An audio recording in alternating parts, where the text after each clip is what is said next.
जकात वितुलज्जल प्रवाह पावितस्थले गलेवलम्ब्य लम्बिताम्भुजङ्गतुङ्गमालिकम्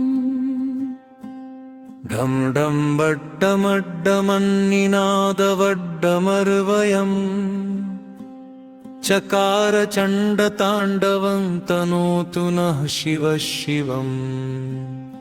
जकककः सम्भ्रमभ्रमन्निलिम्पनिर्झरी विलोलवीचिवल्लरी विराजमानमूर्धनि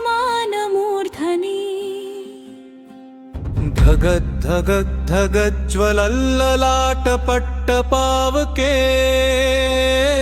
किशोरचन्द्रशेखरे रतिः पवीक्षणं मम धराधरेन्द्रनन्दिनी विलासबन्धुबन्धुर स्फुरद्दिगन्तसन्तति प्रमोदमानमानसे कृपाककक्षधोरणी निरुद्धदुर्धरापदी क्वचिद्दिगम्बरे मनो विनोदमेतु वस्तुनि यथा भुजङ्गपिङ्गलस्फुरत्फणामणिप्रभा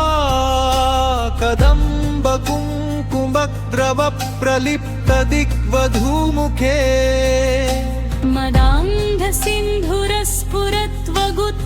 मदान्धसिन्धुरस्फुरत्वगुत्तरीयमेदुरे मनो विनोदमद्भुतं बिभर्तु भूतभर्तरि सहस्रलोचन प्रभृत्य शेषलेखशेखर प्रसूनधूलिधोरणी विधूसराङ्घ्रिपीठभू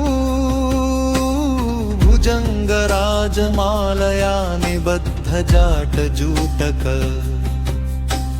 श्रिये चिराय जायतां चकोरबन्धुशेखर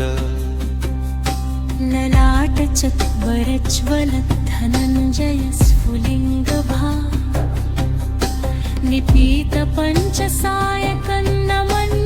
निपीतपञ्चसायकन्नमन्निलिम्पनायकम् सुधामयूखलेखया विराजमानशेखरम्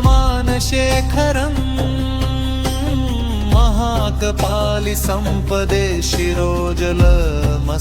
नः करालभालपट्टिकाधगद्धगद्धगच्छल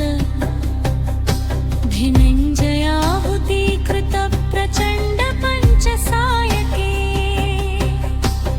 धराधरेन्द्रनन्दिनी कुचाग्रचित्प्रपत्प्रक प्रकल्पनैकशिल्पिने त्रिलोचने रतिर्मम् नवीनमेघमण्डली निरुद्धदुर्धरस्फुर पूनिशीथिनी तमः प्रबन्धबद्धकन्धरः निलिम्पनिर्झरी निकुञ्जकोटरे वसन् शिवोऽस्तु मे मनः सदा शिवं समर्पयन्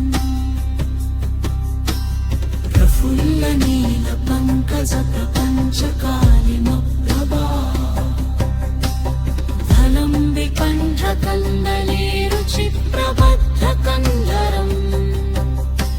स्मरञ्चिदं भुरच्चिदं भगच्चिदं मतच्चिदं मुक्तच्चिदान्धजच्चिदं तमन्ततच्चिदं भजे अखर्व सर्वमङ्गलाकलाकदम्बनञ्जरी रसप्रवाह माधुरी विजृम्भणा मधुव्रतम् स्मरान्तकं पुरान्तकं भवान्तकं मखान्तकं गजान्तकान्धकान्तकं तमन्तकान्तकं भजे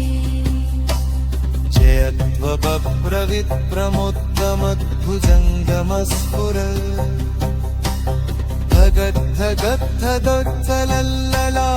धगद्धगद्धगद्धलल्ललाटपट्टपावके धिमिद्धिमिद्धिमिध्वनं मृदङ्गतुङ्गमङ्गल विक्रमप्रवर्तित प्रचण्ड ताण्डव शिव दृशद्विचित्रतल्पयोर्भुजङ्गमोक्तिकस्रजो गरिष्ठरत्नलोष्टयो सुहृद्विपक्षपक्षयो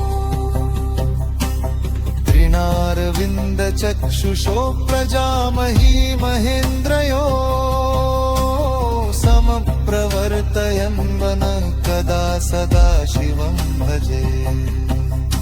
कदा निलिम्पनिर्झरी निकुञ्जकोटिरे वसन् विभुक्तदुर्मति सदा शिरस्थमञ्जलिं वहन् विमुक्तलोललोचनो ललामभाललग्नकहं शिवेति मन्त्रमुच्चरन् कदा सुखी भवाम्यहम् इमं हि नित्यमेव मुक्तमुत्तमोत्तमं स्तवम् पठन् स्मरन् ब्रुवन् नरो विशुद्धिमेति सन्ततम् हरे गुरौ सुभक्तिमाशु याति नानथा गतिम् विमोहनं हि देहिनासु शङ्करस्य चिन्तनम् पूजावसानसमये दशवक्त्रगीतम् ये शम्भुपूजनपरं पठति प्रदोषे तस्य स्थरामुरथ जेन्मदुरान्तयुक्ता मश्ले सदा दशमुख्यं प्रददर्ति